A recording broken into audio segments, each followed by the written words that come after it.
Hey guys, I'm Brad, And I'm Aaron. and you're listening to Musial Suspects.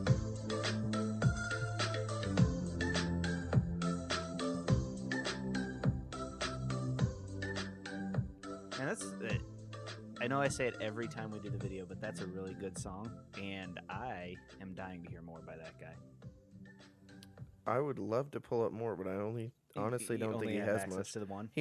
He's got one more. Here we go. Let's see how this sounds. Oh, okay.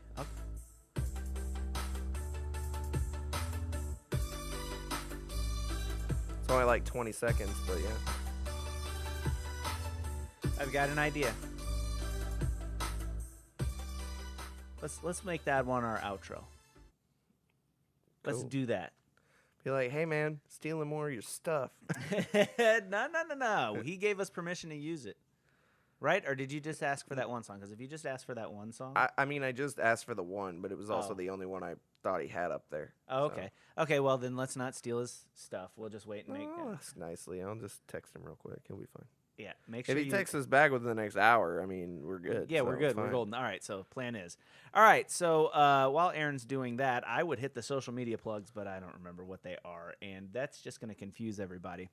So today, I'll just kind of share with you. Well, today's June 27th, which is a Wednesday. It is Wednesday, my dudes. Gosh, Don't. It is Wednesday. It's my Wednesday, dudes. my dudes. But I was in a really dark place as far as Cardinals baseball goes. About a week Friday? Yeah, about a week ago. Yeah, so was I. I think We had a very long discussion Friday evening going into Saturday. But it was a really good and fruitful discussion. And I think it's a great plan going forward. Yeah, I think it worked out great. All right. We'll talk about that in a second, but before we do that, why don't you go ahead and plug those social media things and all the media, such social. Okay, so if you go on the Twitter, I'm trying to stay pretty active on my Twitter and also the podcast Twitter. You can follow myself at Aaron Arch City. I'm up to 173 followers. Woo, woo.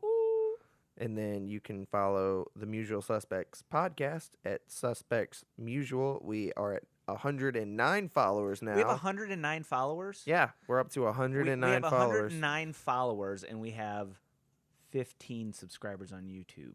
Yeah, we just got followed by Red Birdinals. Red Birdinals. Nice. Hey. That's a very nice mixture of Redbirds and Cardinals. You know what? Following you back. Maybe you should just go ahead and tweet out, why don't you go ahead and subscribe to our YouTube channel so you can hear our content. If you think tweets are good, you should hear our content and us talking live. Although Aaron is pretty much running our social media platform because I don't have a Twitter account. I don't know that I want one. Like I do, but I don't. There's a lot of vitriol on the Twitter. Yeah, you kind of have to find people who aren't stupid to follow. On Twitter? Like, I know the whole idea on Twitter, it's kind of cool that, there's celebrities that have their own Twitter, and that's really cool and all. But here's the thing. The likelihood of one of them actually giving you the time of day or replying to you is very insignificant. So don't go on Twitter expecting that all these famous people will care about anything you have to say, because they don't. Well, the only thing you're going to have any type of luck with is anyone that have the verified check if they're, like, local and they do the same thing that you do. Like, there's some writers in the area that, I think I've had Derek Gould replied to one of my things, like, twice, which is cool and all, but he came off kind of sarcastic because, he knows more than I do, which is probably true. But that's true for most people in the world. Yeah.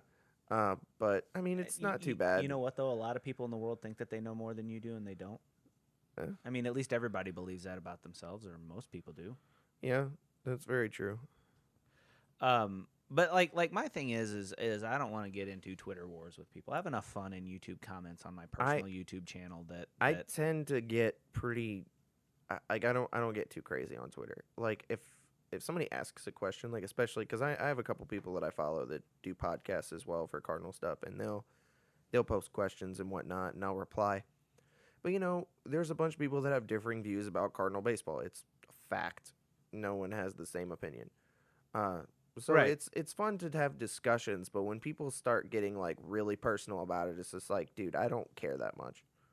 Like, Well, like, and I guess that's my thing is like, why do you have to get personal about it? You don't, but people do. People Well, people are like, "How dare you tell me that I'm wrong?" I'm like, "All right, I will." It's like, "Yeah, how dare me?" Right? All right, so I'm gonna give one small little life coach tip. I try to slide one of these in every podcast, but I'm gonna just do one right here. Look at every critique that somebody gives you. I'm not saying believe it, but look and see if there's something to it. Maybe it's an exaggeration. Maybe it's not. Maybe they're just full of crap. But if they're not, maybe you might find something wrong in your life that you can tweak and become the best you that you can be. So don't throw everything away, but at the same time, don't take everything so absolutely personal. Yeah, it's pretty dumb. And these have been Deep Thoughts by Brad Range. Anyway, go ahead and finish up The more you know. Yeah, the more you know. Do, do, do. All right, go ahead and finish up those.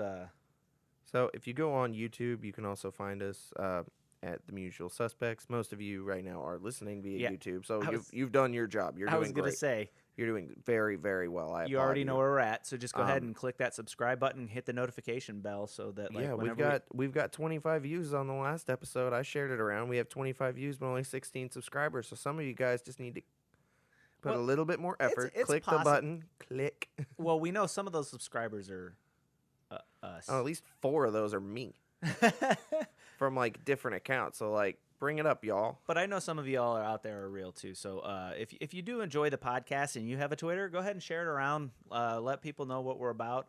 We try to do as best we can, but I mean, with this being kind of just a side thing that we do, I mean, super cool. It'd be amazing if it blew up into it, but yeah. But I mean, if I had more like equipment at home, like I have a little board that I can use.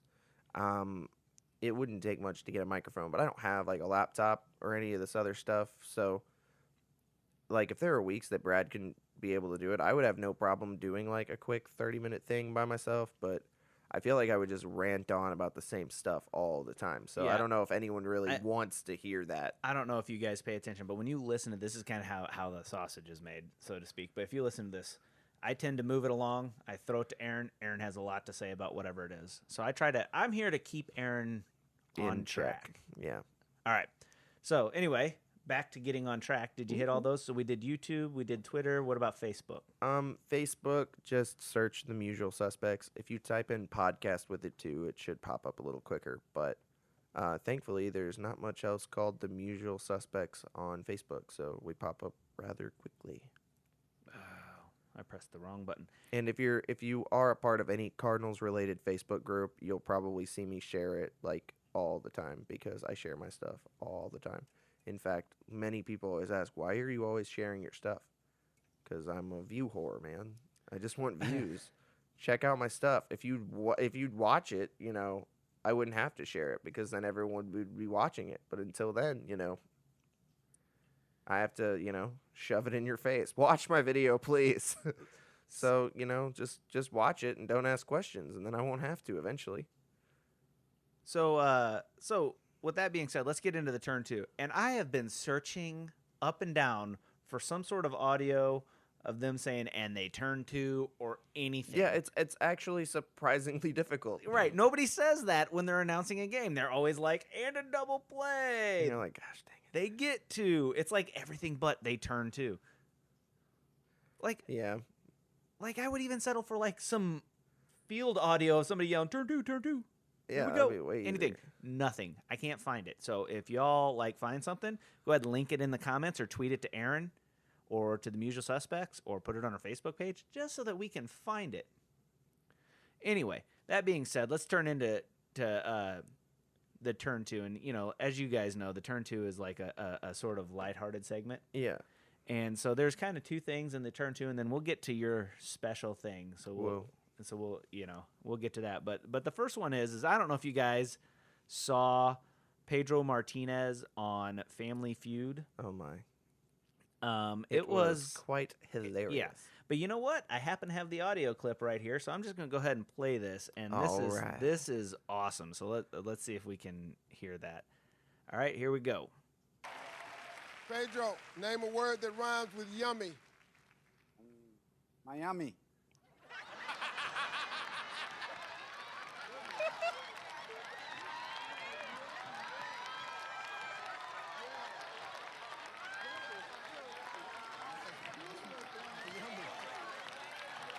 you for coming. Welcome to Miami. Welcome to Miami. It rhymes with yummy. Say hello to Miami. Come on. Shocker. Darn. What? It gets better. Pedro, let me tell you something. Your ass finna be on YouTube. And it is, because that's Guess where I what? found that clip. How That many, was how many awesome. views is it up to? It's got 1,000 likes. Nice. And I don't see the view number on there. Oh, 184,000 views. Nice. That is brilliant. All right. Something that rhymes with yummy. And he says, Miami. Miami. Close. I mean, he's not wrong if he has an accent, but I mean, nobody's going to it pick that. says it's like we surveyed 100 people. They didn't say we surveyed 100 Hispanics. Name a word that, because if that was the case, you probably got at least 40 or 50 saying that. The thing is I know several people of Hispanic descent, and none of them pronounce Miami like that. Yeah. It's crazy. All right. So the That was pretty other thing intense. is, okay, with just weird sayings. My wife found this quiz online, and let's be honest, I can't stand to listen to him call the game on the radio because he's pretty much plastered by about the 5th inning. I'd say third. A third? Okay. Well, okay. But He anyway, probably started pre-gaming at like 7 in the morning. I think he wakes up sauced. He must sleep in a bathtub full of vodka or something. I don't know. But anyway, Mike Shannon, though, is a treasure. Yeah. All right? And, you guys have heard of Yogi Berrisms. So things like, it ain't over till it's over. Yeah. And what was the other one he said? When you come to a fork in the road, take it. 50% of this game is half mental. It's like, huh? So anyway, Yogi Berra, they have Berra-isms. Did you know that there are Shannonisms? And there is a quiz that you can take. It's a great quiz, all right? So it's 21 questions, and I'm going to ask Aaron. Aaron, I'm going to give him the answer. I'm going to give him the answers because it's multiple choice. He's going to pick, and I'm going to tell you if he's right, all right? So the first one is, and a blank is out on the, it's a kitty cat. Was it squirrel, raccoon, bird, or possum? I really think it's bird. Okay, I'm going to hit bird. It was raccoon. All right. I feel like that would be way worse. You ready for this one? It's Mother's Day today. So to all the mothers out there, happy birthday. Bottoms up. Happy Valentine's Day. Or have a nice frosty bush.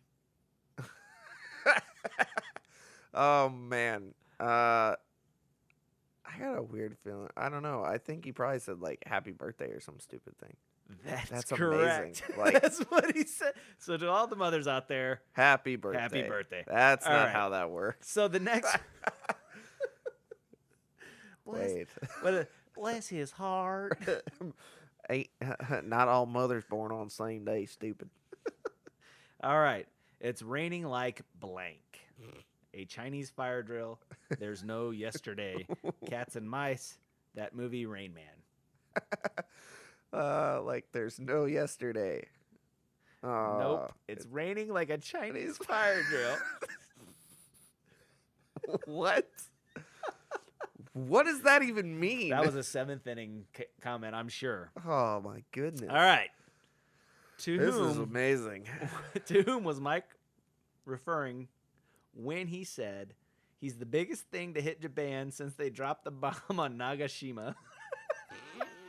On Nagashima. Nagashima. Close. Was he talking about Cecil Fielder, So Taguchi, Hideo Nomo, or Mark McGuire? Hideo Nomo. That's correct. Nailed it. All I right. think I actually didn't know that. He's the Nagashima. That's Nagasaki and Hiroshima mixed together. It's not a real So place. stupid. All right. Well, yeah, not anymore. They dropped the atomic bomb on it, Brad. It's not real anymore. It's back. It They was. rebuilt it. I'm sure. Anyway, these get Oh, way my better if you goodness. kind of close your eyes and imagine him saying them in his Just- gravelly voice, So he says, "Well, folks, this game began as a tiny worm and is blossoming into a bouquet of roses, a large cobra, a humongous worm, or the Loch Ness Cookie Monster? Okay. A gigantic worm. Whatever the worm one was. No, A it's a cobra? large I was cobra. this close to saying a cobra. That is okay, sir. Worms don't turn into snakes. Snakes turn into snakes. Worms turn into fish bait. All right. Oh my All right, goodness! let's this do is two more. amazing. Let's do two more. All right, that'll Find, give us a find solid some good 8. ones. This is So great. what you're 2 for I'm like 2 for 5. 2 for 3. Oh no. What? You got 2 right, 3 wrong. So Yeah. 2 out of 5. Yeah, I'm 2 for 5. That's All a right. 400 batting average. All I'll right. take it. Yeah, for now. A Yeah. hit up the middle right now would be a hit up the middle right now would be like a blank and a cold frosty one. Wow. Waiting to see where this goes. A nice ham sandwich. Oh, it's soaking a in nice hot ham. tub. It's a nice ham sandwich. Let me finish. Kissing Miss America. Oh my. A Babe Ruth candy bar. See, you couldn't say "Kissing Miss America" and get away with that. He'd be like, Oh, Mike." He could. It's like, stop it. I'm pretty sure it's a ham sandwich though. And that's correct. Solid. Aaron- 3 for Aaron's 6. Batting 500. All right. All right. 2 so more. If you I get mean, this one, you got a passing grade. I mean, that's. I mean, yeah, like right now, you're at a 50%. I don't care. But this isn't school. So That's if fine. you get more than half right, that's a success. All right. Well, he did everything right to get ready for the throw, but if you ain't got the hose, you can't water the lawn, the water just won't come out, then you make better use of the sprinkler, or you'll get caught with your pants down. You ain't got the hose. Oh, you gotta read me those again. If you ain't You got, the hose. you can't water the lawn. If you ain't got the hose, the water just won't come out. If you ain't got the hose, then you better use the sprinkler. Or if you ain't got the hose, you'll get caught with your pants down. Then you better use the sprinkler. Okay, that's not correct. Oh. Then the water just won't come out. Wrong. Comes out of the spigot. You don't have to have the hose hooked up. If you turn the knob, it comes out. All right, you got to get this one to save face, all right? And if Hey. you get this one right, we'll give you the bonus for the tiebreaker. Hey, all I'm saying is if I end up 3 for 8, that's still like that's a solid attempt. Yeah, You know, this it's a isn't- good series, this though. isn't baseball. It is, though. This is the Shannonisms It's quiz. So close enough. here it goes. It's raining so hard that it's filling up Ballpark Village. Noah started building his arch. I thought it was going to stop, and the fans are putting up parasails. Fans are putting up parasails. I thought it was going to stop. It was raining so hard, I thought it was going to stop. Close. so There's at least 2 in there that I was like, I had it between 2, and I just picked the wrong one. Look. But either way, that was amazing. that was fun. And That was- there's like 13 more of those. oh my gosh, This happens yeah. all the time. Oh, by the way, this is just from this season. Yeah. No, I'm kidding, but like No, for no, real no. though. So whenever you're It's listening intense. to it, when you're listening to a Cardinals game, look for those little nuggets of And just if you pure have joy. and if you have TiVo, boop boop boop, well, the unfortunate play, thing is record. he is on the radio and they don't let him on TV. I mean, I do I listen know. to him on the radio a lot. well- Too bad you can't rewind the radio. It's like, oh, I missed it. I gotta record this. Click. So sometimes I wish that because I know I just dogged on him a little bit because he's like not a great announcer, but he's fun to listen to. However, Also a borderline alcoholic. And it's really not borderline at nice this point. cold Budweiser and a nice ham sandwich. It's like, first off, no. I cannot think of a more Midwestern thing. I'm like, Like, what do you But want? That's like a ham why? sandwich and a Budweiser. That's country. okay. So, anyway, Sure. listen for those things. Anyway, I would rather listen to Shannon than those 3 jokers that they have on ESPN Sunday Night Oh, Baseball. yeah, it's great, isn't it? Because as goofy as those are, at least they make you laugh. And they're not like Alex Rodriguez is like, this guy's made for hitting because he can talk about it all day, and he was born in Ohio. Close. That's not how this works. All right. So that being said, That's not how the force works. so Aaron, you wrote because we had mentioned this earlier in the show. We had a big conversation late one night. What was it? Was it after the 11-5 loss, or was it? I think so. It was. I'm pretty sure it was after the Friday night loss. But very quickly before we get into this, Just wanted to do the huge shout out. The College World Series is happening right now, and my team, the Arkansas Razorbacks, are in the championship, y'all. What's the nickname for them? The Omahogs. The Omahogs. Yeah. See, in the Razorbacks have been to the College World Series before, but we've never won the championship. And the College World Series it's weird how you actually get into it. Like, there were a lot of top ranked teams that weren't even in it. I think coming into the College World Series, we were ranked 5th nationally. Okay. But I think we had like the 3rd or 4th seed because one of the teams in front of us got knocked out pretty early. But we are in right now in the championship series against Oregon State, and we are up 1-0. That looks we pretty won good. game 1. It's only a 3-game series, so the game starts actually 5 minutes ago. So the Omahogs going for the sweep. yeah, so we're going for the win, y'all. If we win, it's the first College World Series in program history, and it's one of the only sports that Arkansas can credit at being actually good at. Oh, well, there you go. We're very good at baseball. We're every once in a while good at basketball, and we are really good at men's track and field. We have the most national championships in men's track and field ever. That's ridiculous. Over every other team. And it's not really close. But why? Like, of all the sports we chose to excel at, it's the sport no one realized is still a thing. You know what I think it is? I think you guys recruit a bunch of guys who can run fast so that they can play football, but they forgot that part of football is tackling and catching and doing throwing. anything. Yeah, And it's like, there's more to it than running. It's fine. like, all right, well, let's just put him on the track team then. Yeah, it's fine. Yeah, whatever. Turns out he can't catch a football. There was a guy I went to high school with who couldn't. There's a guy on my football team. I was a freshman. He was a senior, and I felt the same way. He was big. He was fast. He could run, but he was a wide receiver. And I swore he was okay at catching a football, but he was getting all these scholarship offers. I'm like, he is not going to catch at the collegiate level.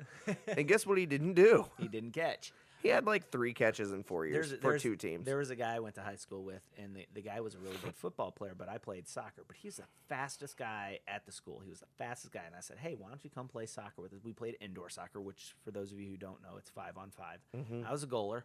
And what I would do is I would get the ball, and as soon as I picked it up, this kid knew to take off toward the goal. And I would just heave it or kick it down to the end, and his job was basically to get to the ball before the goalie got to the ball, and then kick it into the goal. It was dynamic. Here I am. I'm like, it was a lot of fun watching him kick the ground 5 times while everybody was trying to catch up to him because he couldn't kick a stinking ball. It was the most like, it's like, oh my gosh, they're gonna score because he's all by himself. Dude couldn't kick a ball to save his life. You're He like, just kicked his foot on the ground. You're like, all you can do is give him the opportunity. Yeah, and he has to take like, it. It's like, and I gave him an opportunity a lot. He was so fast, and he had so much time that he would fail like 4 times. See, and usually goalie. that just reminds me of playing like ground. just reminds me of playing pickup football because I was always a receiver, but I have just enough of an arm that I'm probably still the best quarterback you've got. So I end up having to play QB, and there's always like one guy who's super quick, but this may or may not work out if I throw him the ball. Absolutely. And so, but at the same time, like I always tried to make my living off those like little short to intermediate Aaron, pass you plays. didn't make your living off of football. I did in the pickup game. Slant routes. Yeah. Oh, slants are the best. My favorite was an out route. Especially if it was like 2 completions for a first down. Yeah. It was great. Like, what do you need? It was like, super easy. 2 inches of forward progress. But seriously? then they started getting good at it, and they're like, it's 4 downs, and you have to make it to midfield. You're like, you guys are good. But that's when I started doing out routes. I'd be like, do 3 steps, act like you're gonna do a slant, like plant like you're going in, and then just do an out route, and you'll get 10 yards every time. Every time. And if you could catch it, it helps. But if you can't, then whatever. But there was always this one dude who was super quick. And basically every play, I'd be like, look, I'm not going to throw you the ball a whole lot, so just run random routes. Right. And then I'll kind of like maybe give you a look. And once I give you that look, every play, just go deep. And like out of 1 of 3, I might throw you the ball, but just start going deep just to make sure. Mm-hmm.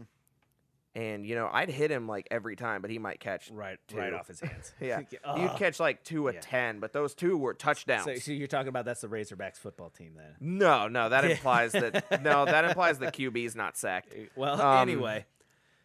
So congratulations to the Razorbacks and I'll have the game I guess opened up because, like I said, the game started 10 minutes ago. Great. So you guys can listen to him react to that, and you'll already know the thing. So he'll be like all excited if they it's the suffer a top of the first. heartbreaking loss. You'll be like, this poor guy doesn't even know what's coming.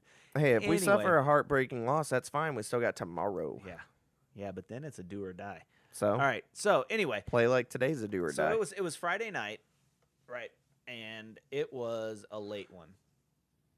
It was a late one. So, very quickly, I just pulled up the game, and it said so-and-so flied out to center, but the ball was past the fence. It showed the little fly, fly tracker, and it was, like, way outside the fence. Like, so-and-so flied out to center. I'm like, that center fielder needs a job.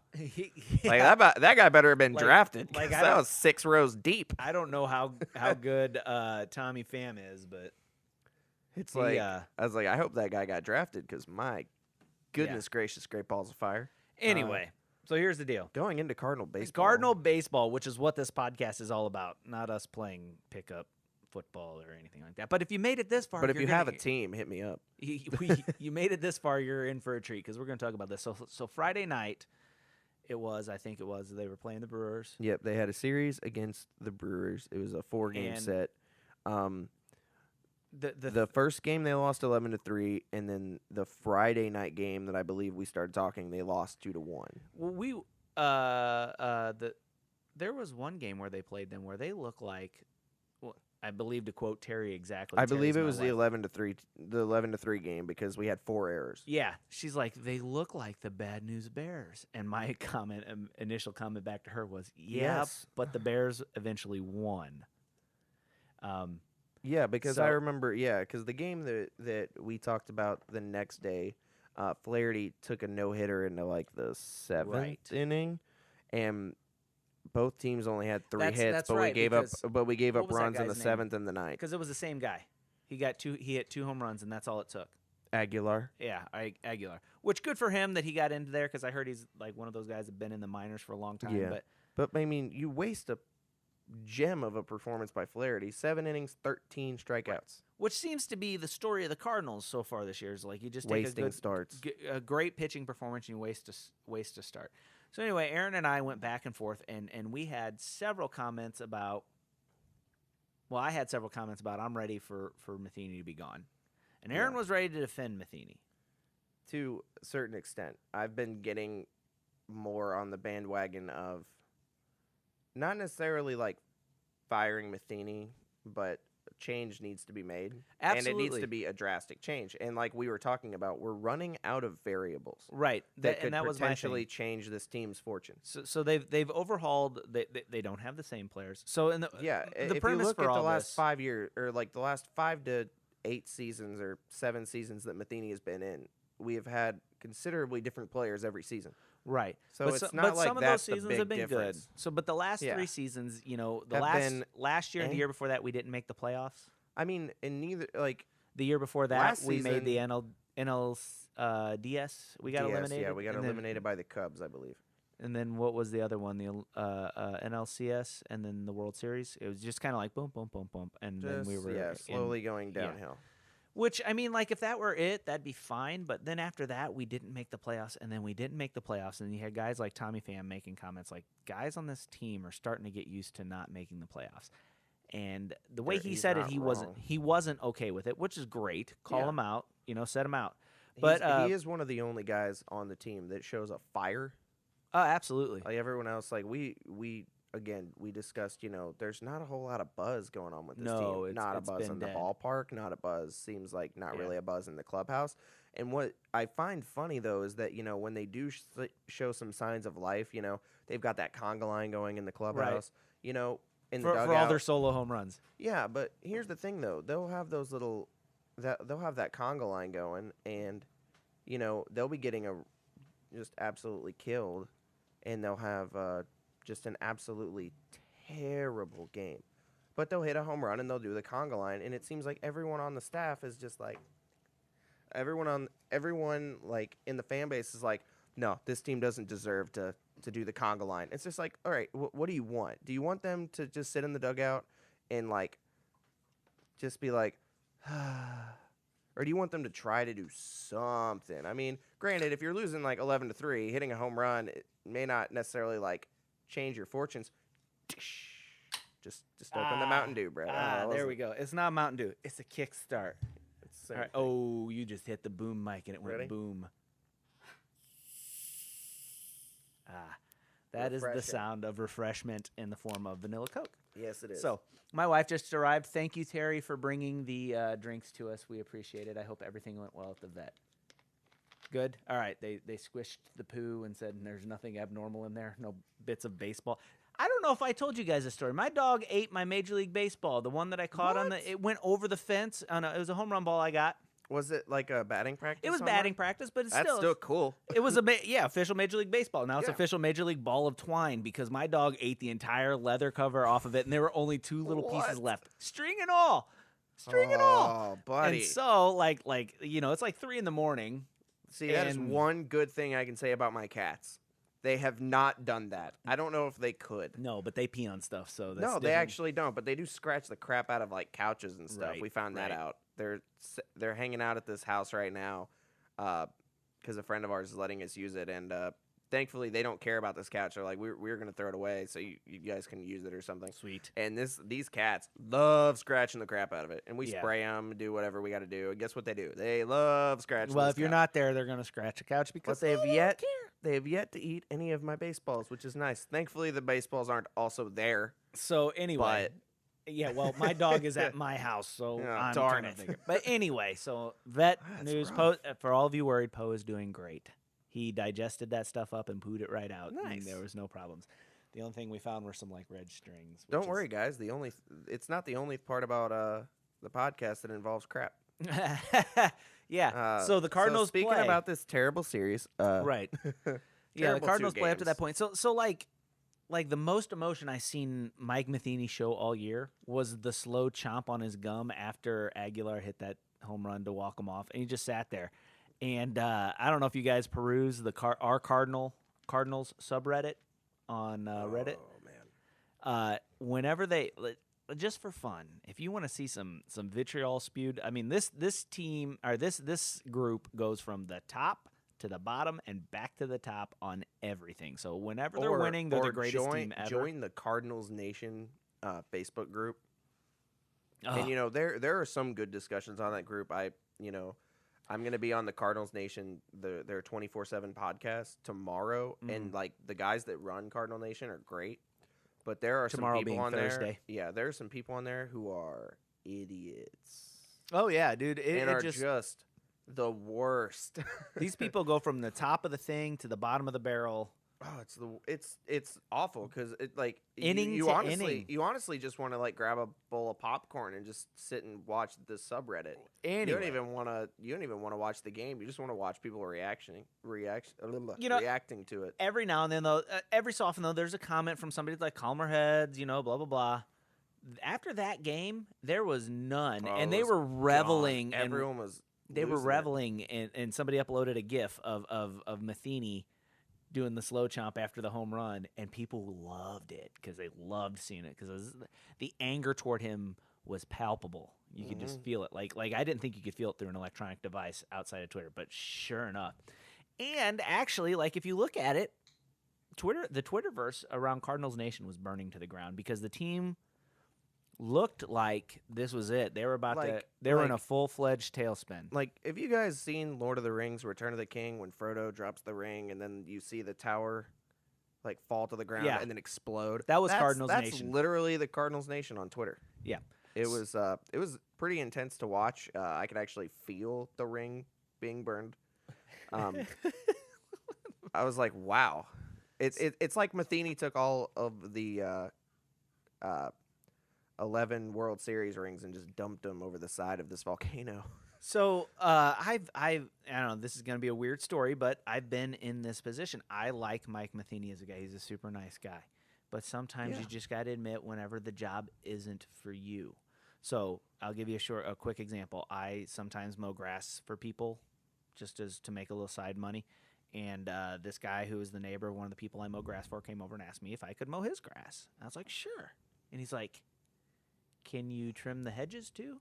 I was like, Technically, sure. I got to go home and get my hedge trimmer. I've never trimmed hedges before.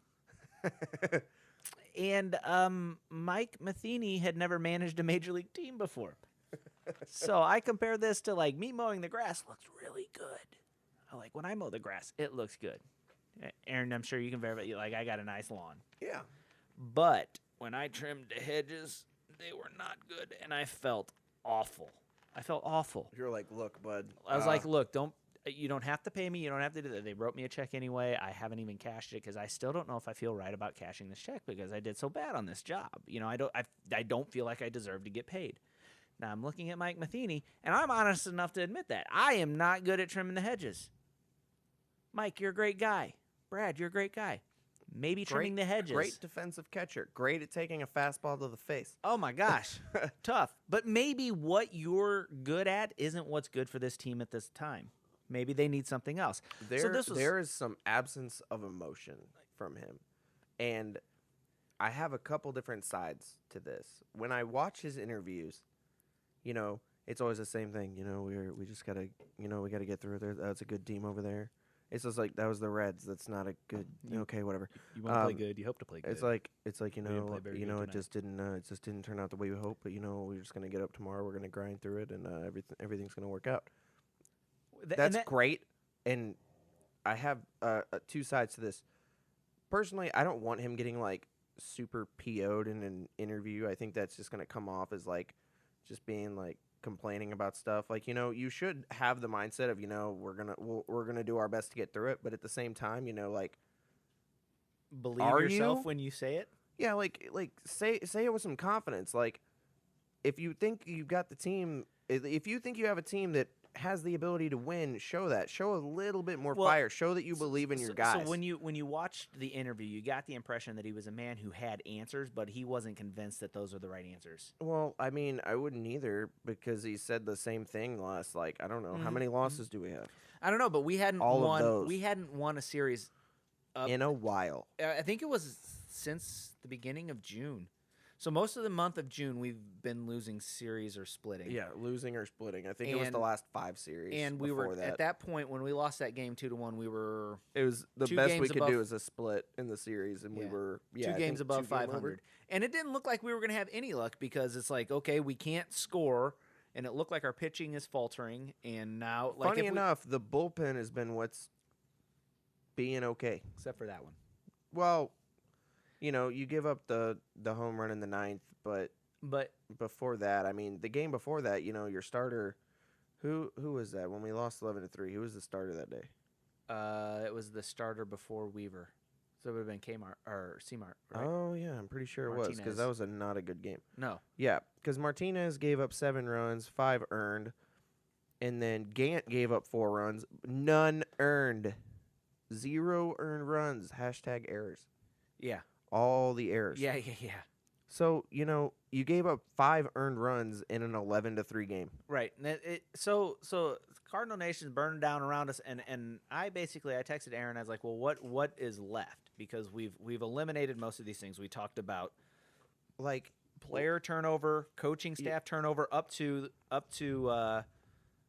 I mean, you just start at the bottom and work your way up. They've overturned everything. New bullpen coach, new pitching coach. The only thing that's left is the hitting coach, the manager, and the front office. Right.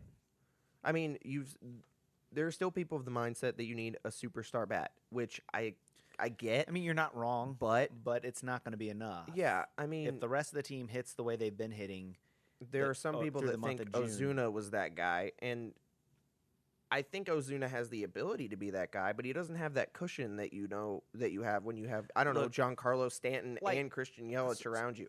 You don't have that. You have Jose Martinez, who's a good hitter. You have Matt Carpenter, that's a good hitter.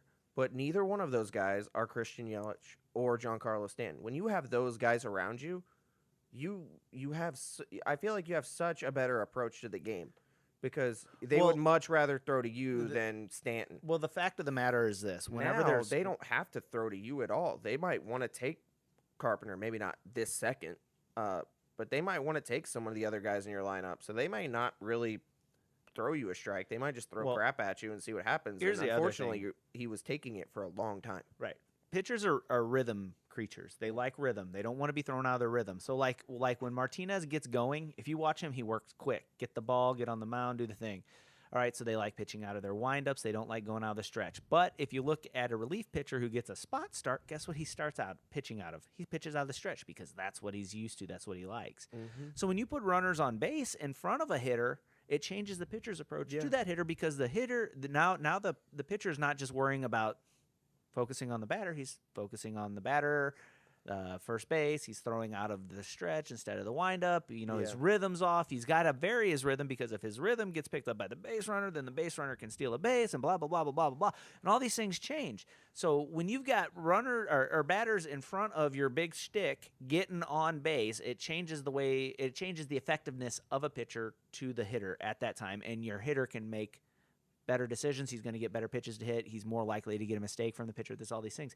These things weren't happening, and now the past couple games they have been, but these things weren't happening for the Cardinals. They weren't happening in front of Ozuna. Yeah. I mean, you can't blame him. And so then a guy like him is going to start to press and maybe expand the zone a little bit to try to make something happen, but unfortunately there's no such thing as a 9-run home run. Yeah. There's a lot that I like about Ozuna. He won a Gold Glove last season, but if you look at his defense this season, a lot of people wonder how.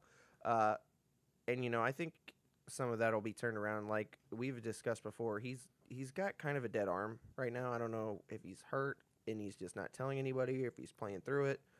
But not very long ago, he came out and said, "Oh yeah, I feel like 80% now." It's like, wait, what? Yeah, that's when he was hitting well. And the thing about it is if he's not feeling well, and he's not telling anybody, why? Why wouldn't he say something to Matheny? Why wouldn't he say something to the bench or whatever? The problem is it seems like there's some sort of mistrust between the coaching staff and the players. There's a disconnect there.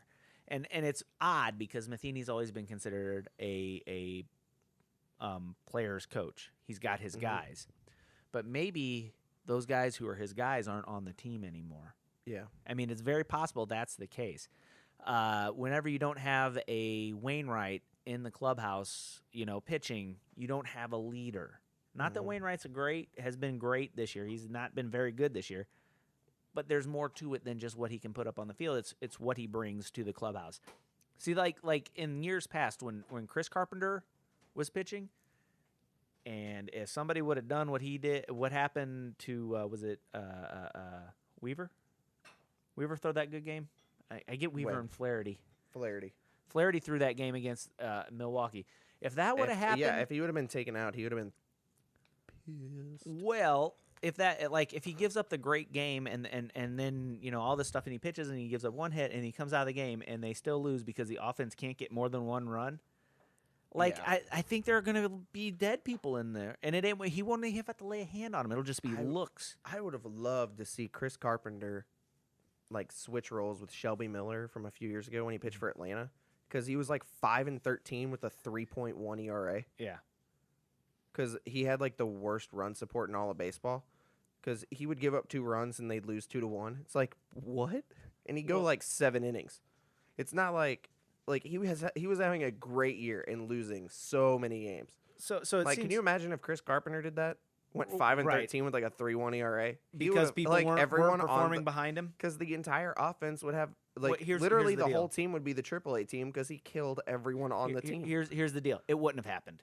Oh no! Because Chris Carpenter wasn't afraid of calling you out right there in front of everybody. He would have broke your kneecap with a bat and been don't do that again. While standing on the mound, he would have walked over, grabbed a bat, went out to second base, and hit you in the leg because you were doing something dumb.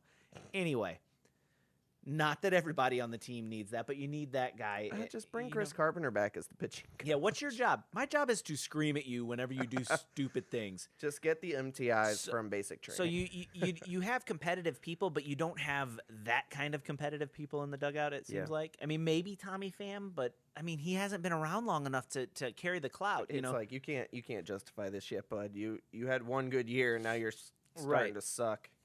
You're one of the guys you're complaining about. Here's what I would say in defense of Tommy Pham.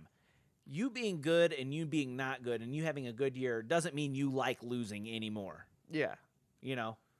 So if he knows something that they're doing, and this is all speculation, if he knows that they're like slacking or they're not training as hard as they could or whatever the case may be, whatever it was, he absolutely has every right to call somebody out. Yeah. You know, especially if you're pouring 100% of yourself into it. I mean, I heard Matt Carpenter talking on the radio earlier. I was driving home, and Matt Carpenter was on, and he was talking about Tommy Pham, and he was like, "Yeah, no one works harder than him." So, you know, I think Matt Carpenter trusts Tommy Pham and trusts that when Tommy Pham is upset, that it's very much justified.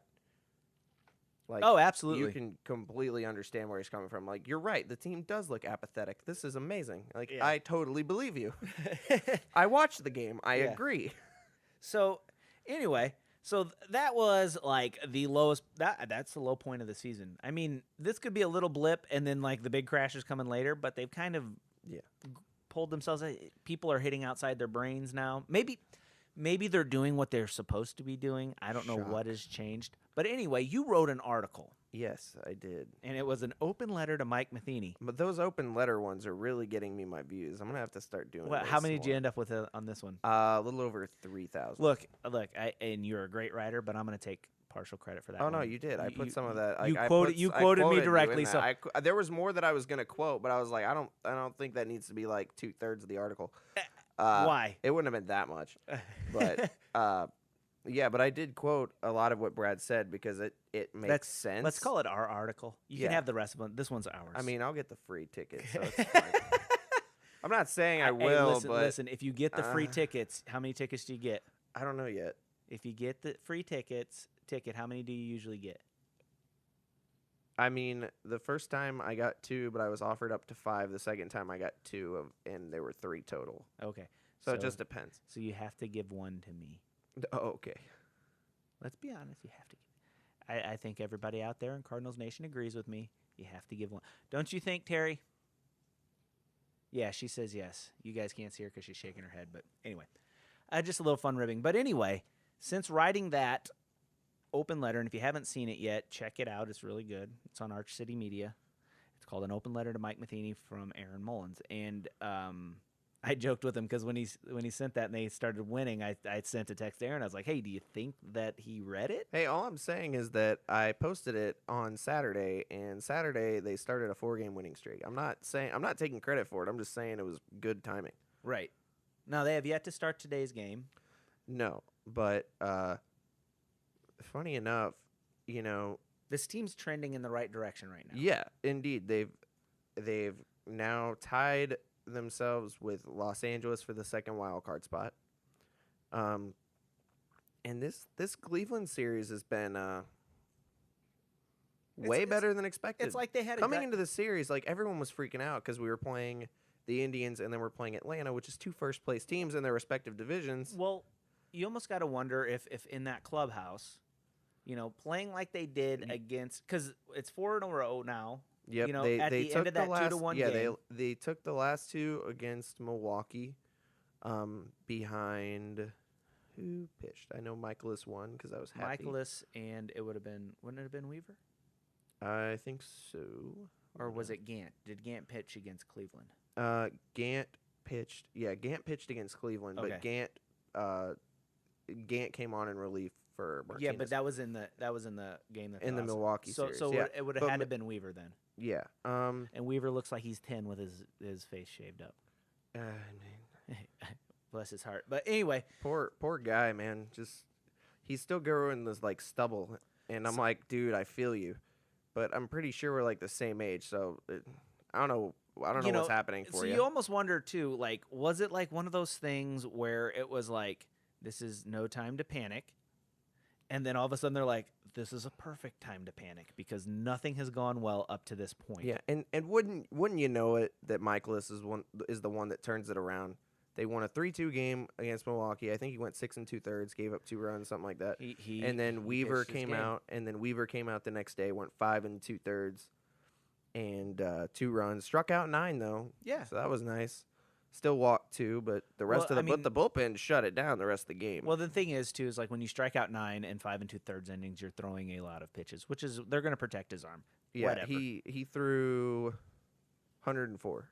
Whatever. But here's the deal. It's almost like there's a sense of urgency on this team now. Yeah, I think they've started hearing enough rumors about someone getting fired that they're like, maybe we should play a little better. I mean, he's pretty good to us. So anyway, so he makes us snacks. It's nice. Yeah. So they started a 4-game winning streak the same day, which was June 23rd, and now they are tied for second in the wild card. And what are they? 2 behind Chicago. They are 1.5 behind Chicago. Oh, okay. And that would put them probably 4. 4, I think, behind Milwaukee. Yeah. Because I think they came into the series 4 and they split it. So, but then they come back home facing Cleveland, and not many people had hopes for this one. Well, I don't blame them. You see the lineup for Cleveland, and the pitching it's matchups pretty strong, and they've got a very good pitching staff. The first game, they won 4-0 behind a gem by John Gant, coming off of 4 days rest. Now, here's the thing, too. Here's the other thing, too, to remember. We had rain delays in both of these games against Cleveland. It was great. Seemed to have worked in our favor. Gant went 7 innings, gave up 1 hit. Did walk 5, though. But 1 hit. He one-hit him, so whatever. Yeah, so it worked out. Something about I think That's Gant is criminally underrated. Maybe. His statistics clearly indicate that there is some bad defense behind him. Very bad defense. He's pitched pretty well. He throws strikes. He paints the corners pretty well. He's got good enough stuff to be on a major league roster. I completely justify him being on the team. And whenever they brought him up to do the spot start, everyone was like, really? You wouldn't bring up Dakota Hudson? I'm like, oh, you mean you'd bring up a guy that's not on the 40-man and then DFA somebody? I mean, you're getting to the point where right now, he's your best option. Play him. He's pitched fine this year. Right. And, he goes out against Cleveland, of all teams, and kills it. Yeah, right? So that's good. And then Kluber comes in and throws a clunker. Oh, clunker from Kluber. Get ready for this one. So it was great because this was his worst start in his career. His shortest start in his career. 1 2/3 innings. Whoa. In fact, I actually tweeted about it because, the last time Corey Kluber faced the Cardinals did not go so well. I believe we were in Cleveland. It was 2015, and Corey Kluber went 8 innings, 1 hit, 0 walks, 18 strikeouts. 18. I was joking around with Brad beforehand. If they would have let him pitch the 9th, he could have broke the strikeout record. Yeah. He very well could have. I believe he had 117 pitches. Just let him go, man. Right. Be like Elsa, let it go. Just throw him out there. Yeah, you might as well. Let the big dog eat. And then Corey Kluber's start last night, 1 2/3, 6 hits, 6 runs, 1 walk, 2 strikeouts. Did you get to hear Baseball Jose Martinez weird hit that home run? Oh, it was great. Oh, he's so loud. Okay, I'm starting to have a mini man crush on Jose Martinez. His defense is awful. I think he's getting better. I mean, I'd hope so. It's increments. He's bending at the knees and not just the waist now, so that's good. I mean, they probably listened to our podcast and went, is he really doing that? Is he bending with his back? Hold on, look at this. He really is doing Oh, my that. gosh. This is elementary stuff. Maybe they need to with your knees, man. Yeah, they're over-analyzing things. Just get back to the simple. It's like line your knuckles up, bend at your knees, not your back, things like that. Anyway. He did this so good. Yeah. So when he hit that ball, he grunted. I don't know if you heard that. He was like, ah, when he hit the ball. And that's the same noise he makes when somebody throws up and in on him too. I mean, it's great. It's great listening to him play, because there's a lot of emotion in that stuff. But I worry a little bit about players that run solely on emotion. Yeah. Because when they get into a dark place, it goes a long way. Yeah, it's intense. So he was coming back around. Yeah. We saw that in the series. We saw good pitching from the starters, and we saw good pitching from the bullpen. And so then far, we've only given up 2 runs in the series. Lo and behold, we saw signs of life from the people that we were ready to bury. Yeah, isn't it great? Dexter Fowler. Now, I think since Raised last his night, batting average up to, let's see, is he above the Mendoza line? Is he? No, I've got no doubt in my mind that he is not. He did not play in last night's game. Multi-hit game on Monday. He had a multi-hit game. He had some heads-up base running, and he's up to 171. Oh, here we go. That's the right direction. I mean, that's So he's like that old guy in Monty Python and the Holy Grail. I'm not dead yet. I'm not dead. You be dead in a moment. So I'm not. I feel happy. So something pretty interesting. So Carpenter, in the last 2 games, went on Here's the thing. Hair, but coming into the Cleveland series, Carpenter was batting .237. He then went on 8 of his last 9 against Cleveland, and his batting average is now 259. He's batting .259. He's 259. He rose his June batting average from .253 to .318 in 2 games. How about this though? Since May 16th, what was he hitting? 140. 140. Not bad. All right, so killing what it. What did you say he is roughly a career hitter? 270. I think he's like 270, right, 275. Look, I'm gonna say Matt Carpenter is a 300 hitter, but for whatever reason he won't hit in the leadoff spot, and the Cardinals don't want him to hit in the leadoff spot. I think he's justified being in the leadoff spot. So just let him hit in the leadoff spot, and he's a career 300 hitter. He has a 2.6 WAR now. Yeah. He's on pace for like a 6-win season. Yeah, so that's pretty good. That's really good. He's on pace for like 32 home runs. He's up to 15. I mean, they're all going to be solo home runs in the first inning, but that's all right. He is an 873 OPS. Is that enough extra bases for you? Some more doubles would be nice, but he's hit some. You know what? You know what? 1 home run counts as 2 doubles. He has 22 doubles. Oh, yeah. He led the league in 2015 with 44. Right. No, it's not even halfway through the season. No, he's still hitting doubles. But the RBI counts not like ridiculously. Well, he's at 36. So heating up is an understatement. On fire would probably be really a lot of his numbers are close to his career average. Like right he's now. a 276 career hitter. He's hitting 259. He's got a 376 career on base, and he's got a 362 right now. But he's actually slugging higher. Right. He's got a 511 slugging, and his career is a 464, and he's got a higher OPS than he has in his career. So, like, yeah. At what point do you just go, he's a good ball player? He'll figure it out. I think I've said that all along, but I just wonder what took him so long to come around. And, I joke about him not being in the leadoff spot. I've heard a lot of things about him working on his swing, and he's like, I kind of figured it out. I had to work on my swing. But isn't that what the hitting coach is for? Mm-hmm. Yes. Apparently, a lot of the hitters wanted to work on their. I thought, okay, so before you say this, I thought a hitting coach's job was to watch the film and look for 2 things. 1, this is the approach that this pitcher likes to take against hitters, and here's the approach he would take against you. And 2, here's what you're doing when you're having success, and here's what you're doing now, and you're not having success. So go back to doing what you're doing. Yeah. I guess you don't necessarily have to be a great hitter. You just have to understand hitting. Yeah. And you have to be able then to observe what players are doing, what they're not. Because I heard the same story about Ozuna. He looked at something. It was something about he was open. His stance was too far open. Yeah. And so he closed it up a little bit, and then he wasn't hitting. he wasn't pulling his hips through as fast, and therefore he was like making contact at the right time and not like, I don't know, pulling his head. I guess I don't know. But the thing is like I've never seen Ozuna hit before, so I don't know what to look for. But good grief, you start looking at these guys, and if you've been with them as long as Mabry's been. He should be able to be like, hey, this is what you're supposed to be doing. This is what you're doing. Why aren't you doing what you did? Go back Yeah. to trying this. Yeah, I don't get it. But apparently, I don't know which hitters did it, but I saw something that Derek Gould posted on Twitter. And I guess some of the hitters asked Mike Maddox if they could sit in during the when the relief pitchers were doing their bullpen sessions and just sit there so that they could watch the pitches coming in, so they could try to work on like timing and seeing pitches.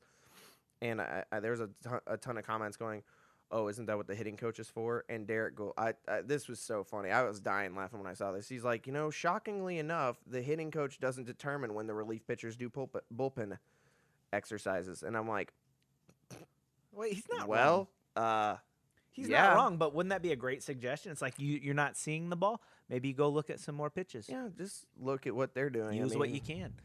But yeah, hey, you know I just what, thought though? it was funny. I was like, I mean, I feel like it's a legitimately good thing to do, but it's not like your hitting coach.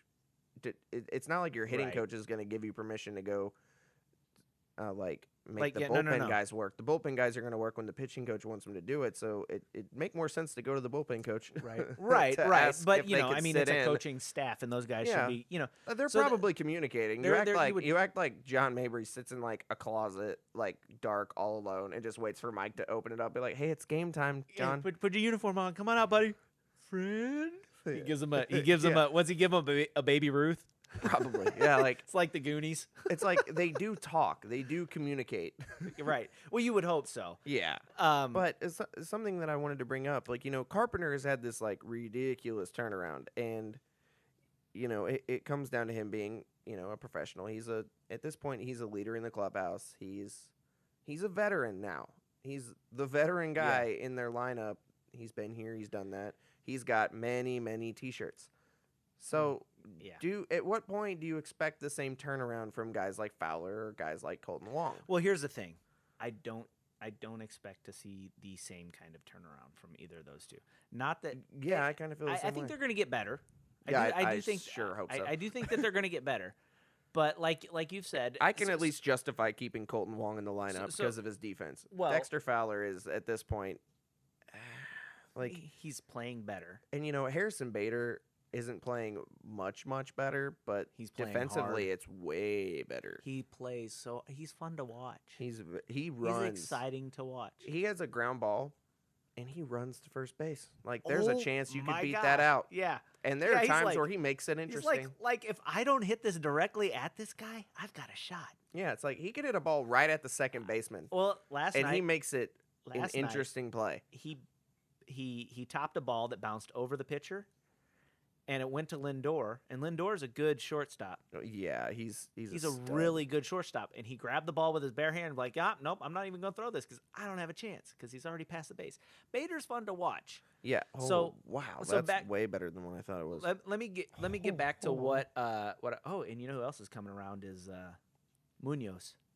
Munoz is interesting because he's like Jose Martinez. Offensively, he has shown flashes that he could be a hitter, but defensively, you're like, not a shortstop, buddy. Not a great guy. Maybe. And coming up in spring training, I heard a lot about his defensive capabilities. Not necessarily as an elite ball but maybe player, a plus. but not necessarily even a plus, but like very versatile. Like Okay, he can okay. play center field, he can play Mhm. right field, he can play left field, he can play basically anywhere So on the he's defense. supposed to be the Jose Oquendo of Kinda, the yeah. He can play 2018 like Cardinals. wherever, but at this point, like, don't play him wherever. Find which area he's the best at, because right now at shortstop, it reminds me too much of Diaz. Way too many errors, offensive plus side. I don't love that whole idea. So, but Harrison Bader right now has a 1.9 WAR, and you've got guys like Dexter Fowler with a negative 1.2 WAR. It's kind of tough to justify keeping him in the lineup. Dexter Fowler, I think you're a great guy, but right now you are struggle bussin'. Take all the time you need just to go hang out somewhere, do whatever you got to do. But right now, you need to relax.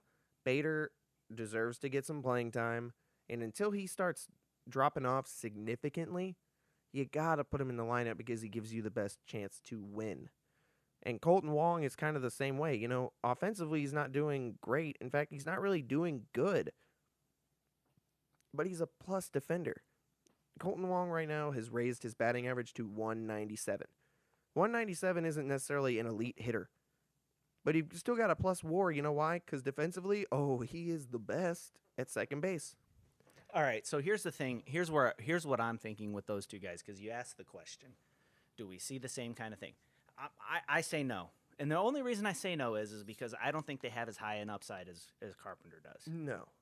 Offensively speaking. I think Colton Wong is what he is. He's a career 250 hitter, and I think he's gonna be around a career 250 hitter. Last year he hit 285, and everyone's like, "This is awesome." Oh, and it would be because it's better than what he normally is. So when you're worse than what you normally are, people are like, "This sucks." yeah. But he's got his batting average up to 197. I'm not saying like, he's turned the corner, but no, he hit a home run last night, so he is at least done. going up.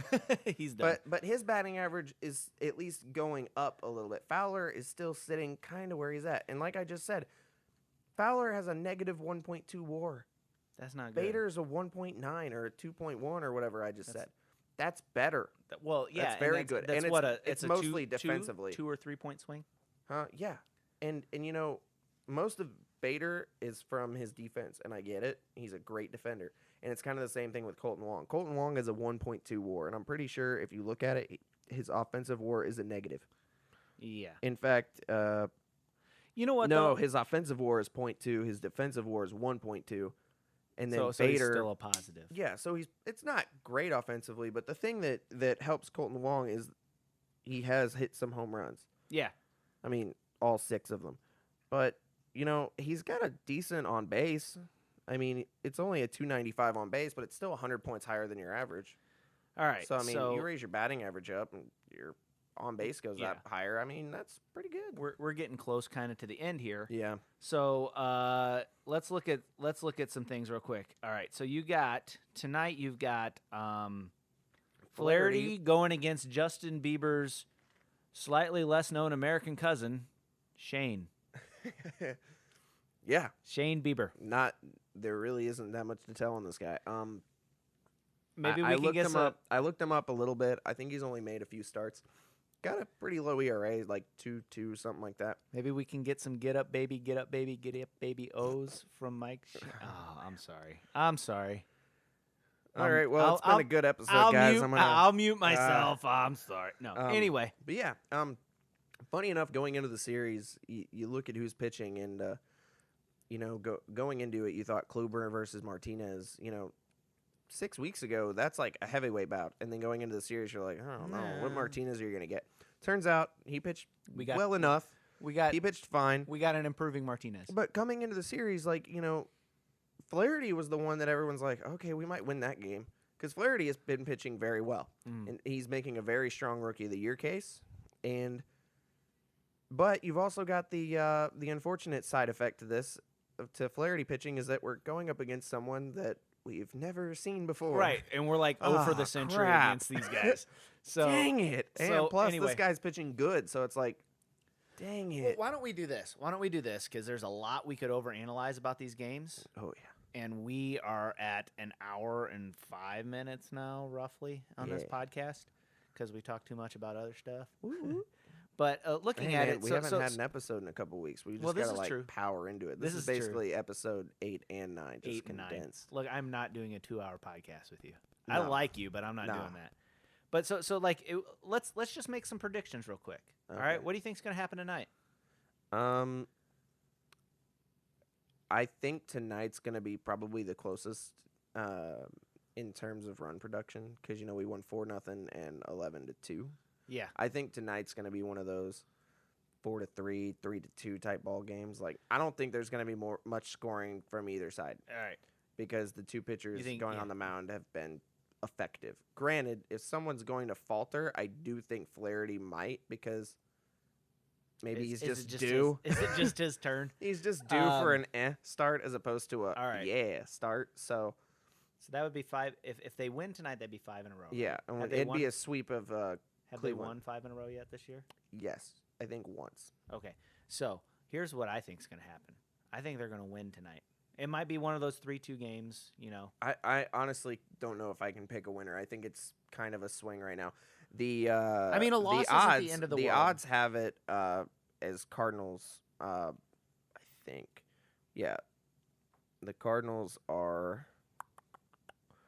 Let me pull it up. We have a lineup yet on that? It was a -120, but now it's a -112 because I guess a lot of people are like, nah, Cleveland rocks. It's a 1.5 run line. I don't even know. So I don't know what that means. we're predicted to win. Cleveland's got the significantly better offense. Oh yeah, batting absolutely. average 254 to 243, but we have a slightly better pitching ERA. Well, we don't have a lineup yet for the game. I wouldn't be surprised. I thought to I see, got one. I wouldn't be surprised to see Fowler in there tonight. It But- wouldn't shock me a whole lot. Oh yeah, here it is. It looks like Carpenter, Pham, Martinez, Ozuna, Molina, Garcia, Fowler, Yeah. Wong, and Flaherty. All right, so I am looking to see a W tonight. All right, and then you got game one, Michaelis versus Tehran. I say Tehran. Tehran, right? Yeah, 'cause Julio like, Tehran from Atlanta. like the capital of Iran.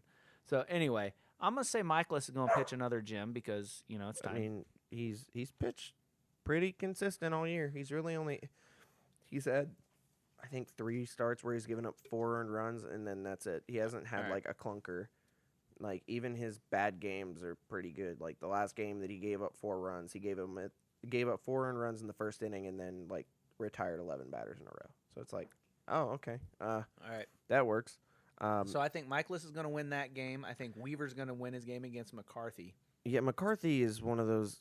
He's a veteran guy, but he's never been like super overpowering. So I feel like there's a pretty good amount of guys in the Cardinal lineup who have faced him. And then I think they're finally going to lose their first game. I think their streak's going to go away in a heartbreaker for Gant against Fultonevich. Yeah, Yeah, whatever. Fultonevich has pitched. That is really, not how you really spell well. that. Yeah, he's pitched really, really Yeah. well this season. So I feel like if there's going to be a game that gives you issues, it's going to be that It's one for sure. Fultonevich.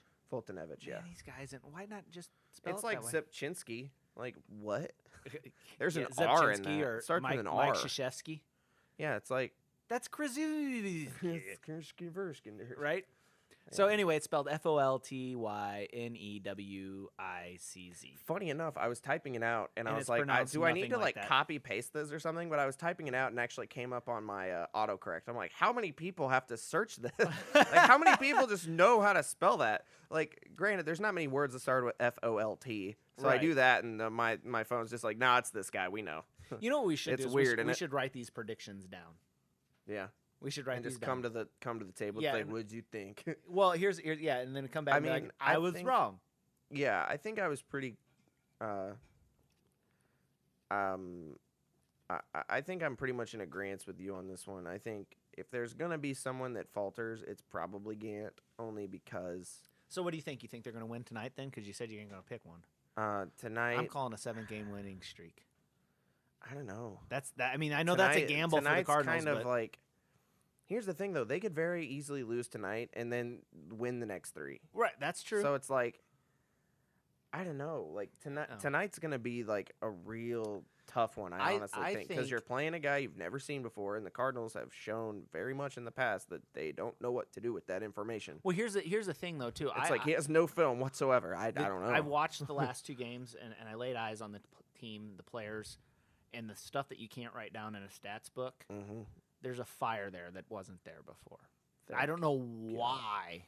I it's I there, like but it's seeing not Flaherty there. on the It's there mound. now. I've seen a lot of people say that it really reminds like them him. of Chris Carpenter. And I'm not and gonna- his I'm not gonna go that attitude wise, far, like but- no, like his attitude, like Yeah. his demeanor on the mound, and I kind of see it. He goes out there with authority. Like he doesn't have like super overpowering stuff, but he gets swings and misses, man. Mhm. You know, you strike out 13 guys in 7 innings. That's pretty good. It's really good. Like that's really good. So again, I think Flaherty's going to outduel this guy. I think it's going to be a pitcher's duel, but I think they're going to win it like 3-2. I honestly think it's going to be like 0-0 after like 5. Oh, I think that too. I think I could see the only offense the Cardinals get being like a a 3-run solo shot. home run. Yeah, like a hit batsman, a walk, and then a Carpenter solo home run in the 6th. No, yeah, Cardinals no. win. Calling it now. Cardinals are winning 1-0. Calling it now. Carpenter's going to get a solo home run to lead the game off. Oh, to lead off. Yeah. welcome to the big leagues, kid. Anyway, but so I see them ripping off a 7-game winning streak and putting That would be them nice. putting them square in the hunt again. Now, in that scenario, at what point are you okay with the Cardinals becoming buyers as far as the trade?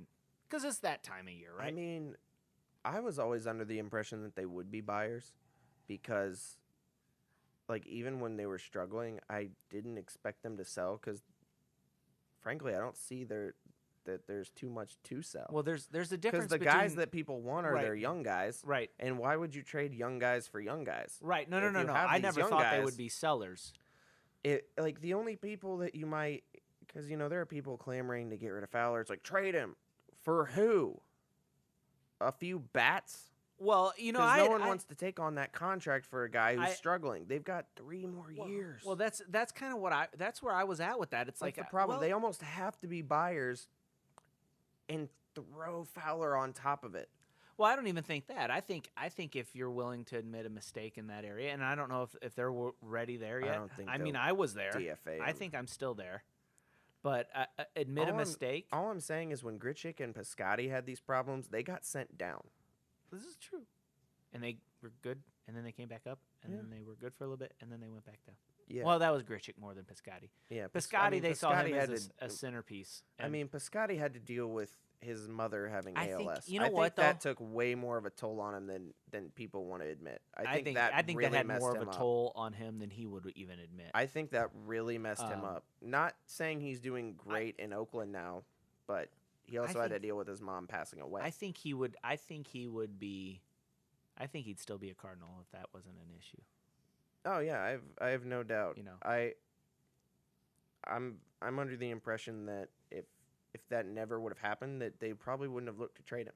Oh, Because absolutely they not. were looking to They were trade just him wor- like very soon after they found out. Well, They offered him to to- Oakland for a different piece, but they didn't go for it. To the Cardinals, he was a centerpiece. He was part of their future. He was part of their core Yeah. they were going to build toward. But again, like I said, I don't know who you go after.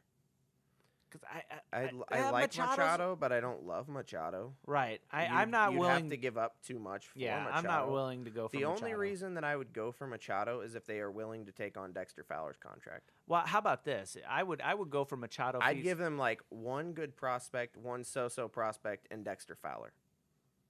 Because he's been with Baltimore before. It's not like they haven't well, seen him. Here's the other thing too. And I'd be like, that's all you're getting. Because you're Yeah. going to give me a guy for 3 months. You're going to have to take his contract. I and you better like these prospects. And if you don't, I don't want him. And I don't pull the trigger unless Machado signs a 2-year deal. he won't.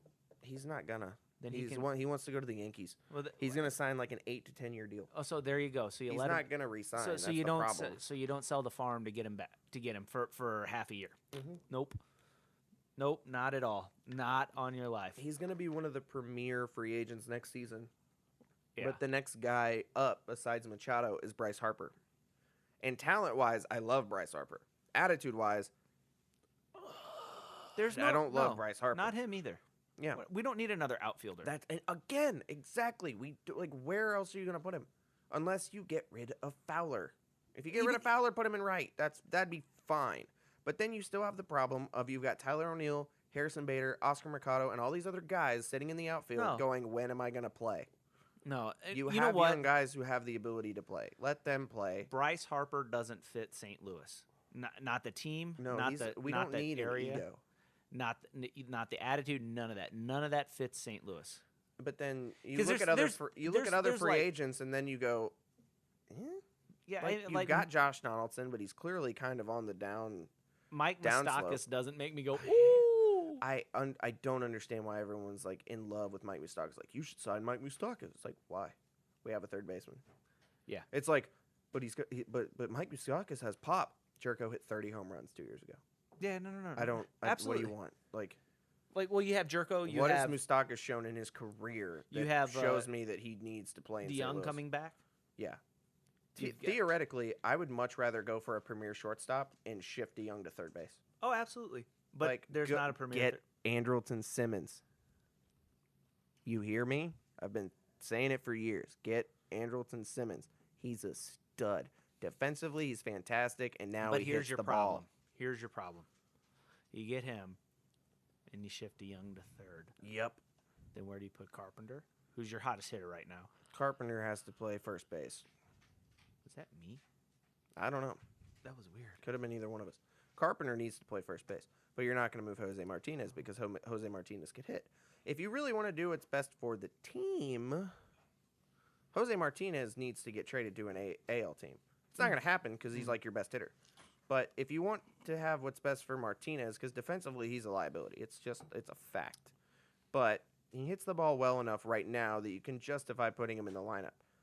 But that being said, he's not a first baseman. Carpenter right now, if Carpenter starts hitting or keeps hitting the way he has, you need to put him in the lineup every day. Mm-hmm. And he is your best choice at first base. I think he's already at that point where you got to put him in the lineup every day. Yeah. So you could platoon him maybe, but then you've got problems with, right now the only guy on your infield that I say has to, is a centerpiece going forward is Paul DeYoung. He signed a very team-friendly 6-year contract extension. Yeah. He's going to be there. Here's the thing But about DeYoung. who else do you have me. that's who else do you have that's under team control long enough that you can build around? Jose Martinez is getting a little bit older. Would you sign a contract extension? Maybe if he starts getting better at first base. Colton Wong has to at least hit to his career They're average. not building around their infield. No, They're building around their outfield. they're building around their pitching. Well, that too. But I mean, if you look at their prospects, it's their outfield. It's their outfield. And the unfortunate thing is there's 4 infield positions and 3 outfield positions. Yep. You've And got guys that We're plugged up. You've got guys in the system that are good infielders. I love Max Schrock. He's shown that he could hit. Mm-hmm. And everyone complains that Colton Wong can't hit. And I brought up Max Schrock, and everyone's like, "Why would you bring up Max Schrock?" I'm like, "Because you were complaining about our second baseman who can't hit, and Max Schrock is a second baseman who can hit." They're like, "Well, he's regressed this year. Yeah, he went from now he's only batting .280 in AAA. Oh no." Well, you know what though? I mean, to look at he's a 320 hitter. To spend a bunch of time looking at their prospects in AAA. They've got some good ones. I don't know what you do with this team at the trade deadline. I mean, the same thing that you always talk about. It's like, all right, middle reliever. I mean, utility guy. If you're going after a reliever, you've got to go for the best guy available. I would love for them to go after Zach Britton from Baltimore because he was a shutdown guy. Granted, he just got back from injury. I don't care. What about the trade someone? What's that guy's name out in San Diego? Hand. Yeah, I'm not in love with him. I don't know. I'm just going with names I've seen people throw around. Yeah, everyone loves him. I posted a poll. I don't know if it was on my Twitter or if it was on the I've been podcast so focused Twitter, on the Cardinals and what they're doing that I haven't even really looked at what else is going on around the league outside of the Central Division in the National League. There have been a few names that have come up. Kyle Bearclaw's come up. I think we originally drafted him. Yeah, Bearclaw. That's a great name. I think his name's been thrown out. Brad Ziegler from Miami's been thrown out. I've heard that name. He's not having a great year. He hasn't had a great couple of years, but he's another sidearm guy. I was under the impression coming into the offseason we needed to re-sign Pat Neshek because, he's a stud, but we didn't, and it's fine. And I'm pretty sure he's already been traded or whatever. I'm pretty sure he's on the DL, actually.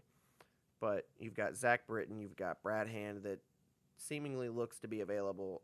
Anyone on Baltimore's lineup is available. Mm-hmm. Look at their record. They're available. For the right price. They suck. They're terrible. I say you move I don't know, maybe an outfield prospect and so the question kind of like is, a low A ball prospect for Britain, maybe. So here's the question. All right, so you got a log jam in your infield, you got a log jam in your outfield. Somebody out there like we've got, I hate to use the term, but we've got too many sacred cows. Yeah, it's like because like you mentioned, like when you're talking about it, it's like, well, would you let Jerko go? Yeah, would you let? I was under the impression because I wrote an article coming into the season that we would trade for Josh Donaldson. Unfortunately, right after that, they were like, "Oh, he's got a dead arm, and he wasn't making great throws. Offensively, he's okay." And everyone's like, "Well, who would you trade to get Josh Donaldson?" And I said Jerko. Like, why would you trade Jerko? I'm like, because Donaldson is a third baseman, and Jerko is a third baseman. Basically, you're trading him so you take on the contract. Because that's what you're doing. you're well, not really taking on the contract because he was going to be a free agent. But Right. a couple years ago, when they first brought up trades on Donaldson, like, yeah, you give him Jerko. He's team controllable for a little longer. Mm-hmm. It makes sense, and then you throw in a pitching prospect. It made sense in my head. Well, Granted, yeah, I'm not one of those guys that even talk about trades. Again, the thing is if you trade Jerko and just Jerko from your infield, it doesn't solve your infield problem. No, and that's the problem. And the problem with Jerko is if you're going after an Jerko's- infielder, you almost have to give up an infielder because then you're just pushing other guys out of the line. So like whenever I brought up Donaldson, it's like, okay, fine. Who else on the infield would you trade for him? And everyone's like, oh, I'd trade Matt Carpenter, who at the time was batting 140. I'm like, they would not take Matt Carpenter right now. They would right now, this exact second. Maybe. I don't think you trade Matt Carpenter though. No, you don't. There's no point to. He's getting too old, and no one's gonna want him really. Well, even now that he's getting back to his career normal, like he's not like elite enough to where people want him, and he's just old enough to where people are like, no, I'll pass. So you got your logjam here. That's great. Wow, we ran about that for 20 minutes. Yeah, it'd be nice to see Colton Wong be able to be a little tradable. He is tradable. Yeah, but I don't know that you could get what you want. You can't get what you want for anyone unless they're a superstar. What that's what I'm getting. What I'm getting at is like you're looking right now on a lot of these guys. You're looking at about like a 60% return. Because I mean, let's, and that's in a lot of cases that's good enough. What let's look at this. Like if the Cardinals would go out and get Machado. Okay. I don't really know if I want that right now. Okay, but let's just brainstorm for a second. If they wanted to do it. I think if you got Machado, all right, you've got your super utility guy in Munoz. He can play pretty much anywhere. Yeah. If you need him to. I mean, he's not going to be great anywhere, but he's going to be serviceable. Yeah. You've got a third baseman, you've got a first baseman, and you need a second baseman, right? Mm-hmm. So let's say if the Machado deal includes a Colton Wong, then you also have a utility guy in Jerko, or you could wrap Jerko in that deal. I don't know if you want to cut yourself that short. Yeah, it's nice to have his bat off the bench is my thing. So the question, I feel like if Baltimore were to listen to the Cardinals offer, what they want is young, controllable pitching. I'm sure they might take a Jerko or a Wong, but I've got a feeling they wouldn't even want both. Well, here's the deal. So what I'm getting at is can you move DeYoung instead of having him at third? Can you move him to short? Leave Carpenter at third. Put Machado at short. I don't love Carpenter at third base right now. What? He's got just enough of an arm to get over, but God forbid anyone's quick. He gets it over. Yeah. Okay. He's good enough to where he can play third base, but yeah, the idea of going after a guy like Machado, you know what though, is that you have a plus defender at both shortstop. We talk about his arm. He base. Doesn't look like he's got a strong arm. That's all well and good. Thing is, didn't have a strong arm and still got the job done. David Eckstein. Mm-hmm. I mean, that little dude put everything he had behind every throw, and you're like, what is that? But he got him. I don't know if Carpenter's giving it everything he's got. It looks super awkward, is what it looks like. Yeah, that's my reasoning behind it. Like, it doesn't really look like he's giving it 100%. He looks like he's long tossing. So offensively speaking, your best lineup, if you had Machado, would be DeYoung at second, Machado at short, Carpenter at third, and Martinez at first. Mm-hmm. Pretty much, yeah. But if you're putting your best offensive guys out there, that's nobody probably is where betting. you're going for. Yeah, nobody better be betting the farm on Machado. I might switch DeYoung and Carpenter. Yeah, I'd be more comfortable playing DeYoung at third base and playing Carpenter at second base. And the only reason I say that, which one of those guys is going to be better on a double play transfer? Yeah, you're splitting hairs at this point. Right. And I don't know. So DeYoung has spent most of his time in the majors playing shortstop, yeah. which is a middle infield position. It's not the exact same as second base, but it's pretty darn close. Yeah. But now it would be if you're playing all lefties, but it just won't happen. But so the deal is you've got to unclog the infield if you want to get a big bat that's on the infield, and you don't have a spot in the outfield to put a big bat because you've got too many prospects. Yeah. So either you got to say goodbye to somebody who people really like or they're really high on, or you don't worry about the big bat. Pretty much. And you can't really go after a starting pitcher. There's really not a huge point to. You know, at this point. I I mean, there's nobody that you makes me could. go, ooh, they're available. Why? Like you could. I was a huge fan of Chris Archer. I'd have loved to see him come to St. Louis just from a stuff standpoint. Well, and apparently he's like kind of available, but I don't think. I mean, he's under team control. That's the positive about it. But the issue with going after guys like that is that you're pushing more guys out. yep, absolutely. Like And- Flaherty is getting a great opportunity because Wainwright is hurt. Mm-hmm. That's why he's there. Gant is getting an opportunity because Waka is hurt. Do you dangle Reyes in a trade? No, he's hurt. I know he's hurt. No, they're not going to get. A team that's They're building. not going to get enough of a return on him right now with him being hurt. Once he is healthy, that's where you have your value. With him being currently well, on the DL, like, you here's- could dangle him, but here's you're going the to get deal. like 50% of Here's the deal. what you want. When with a guy like Reyes, you should be hoping for 80 to 100. Well, And right now, there's going to be a here's the lot of thing. teams skeptical. Here's the thing. I'm skeptical. All right, the I- dude hasn't shown himself to be able to stay healthy, and everybody talks about how great of a pitcher he is, and I never get to see him pitch because he's always hurt. Mm-hmm. So, maybe he's not the pitcher of the future. You know, Yeah. that was Jaime Garcia. Remember how great his stuff was and how much movement and how good his stuff was, He's still not even that bad. and he just can't keep his arm on his body. You know, He can't stay on the same team. his left shoulder is held on with baling wire and chewing gum. So maybe if you pull the plug, I mean, I know he had Tommy John and he was looking good, and this other surgery that he had isn't like one of those ones where it's like, ooh, is this one of those things? It's just one of those things that's going to take time. Yeah. You know, the problem isn't that it's a major thing in the sense that it could be career threatening. It's just one of those things that could take time to heal up. You know, it's not a shoulder injury. So I think that maybe the value for him might be a little bit higher, especially with the hype surrounding him, rather than having him go out there and get exposed as not a good pitcher or something like that. But again, what do you got? Yeah. You know, I don't think that there's a whole lot of moves this team can make unless you're willing to part with a couple of like just people who are kind of St. Louis people.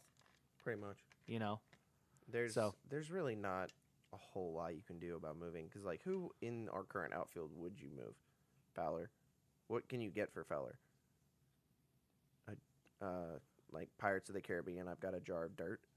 right? I mean, Oh, and I I feel have a jar bad of for dirt. Fowler because, like I've been saying it for a while. Like, I feel bad for him. Like, I want him to succeed. Kind of the same thing about my article about Matheny. I want you to succeed. Now go out and succeed. Right. Because if you keep sucking, I can't. It's tough to defend you. Do or do Like, not. There is just, no try. I would love for you to if Mike Matheny turns it around and gets this team to the playoffs and they win a World Series and show some fire and show some emotion, I would have no problem keeping him as the manager. Absolutely. But it's the same problem, and it's like the lack of any type of emotion that's been really annoying me. Like, give me just a hint that you're pissed off right now, because you should be. Right. Like, if you can't just Like- I get trying to stay cool, calm, and collected, but you've got to give me something. bud. He's too calm, too cool, and too collected. And the thing is I don't think that he instills that sense of urgency. Anyway, we are at an hour and 33 minutes on this Nailed it. podcast. So you got 2 podcasts in one, Woo! because we're shooting for that 45-minute podcast. So a little over 2 podcasts in one. So Yeah. why don't you get that outro music up and spin that stuff up? A funny thing. So Did he text you back? he did, and he sent me a new clip that we can use. Ooh. So I'm hoping. Yeah, I'm hoping too. All this right. works. Let's spin this. then. He says it's another tropical mix, like the first one. I didn't realize the first one was a tropical mix. well, whatever. I but- mean, I can kind of hear it. all but right. So ready? Yeah. Oh. yeah. All right. Oh, this is the stuff right here. Shout out to my friend Jesse for hooking us up. Oh, here it goes.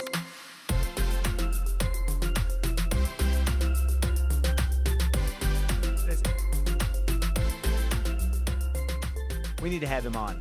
We do. Yeah, Like, we need to have him on. He played church softball for FBC O'Fallon a couple years ago.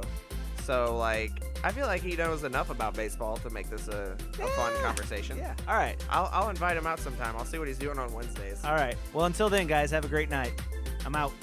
Later.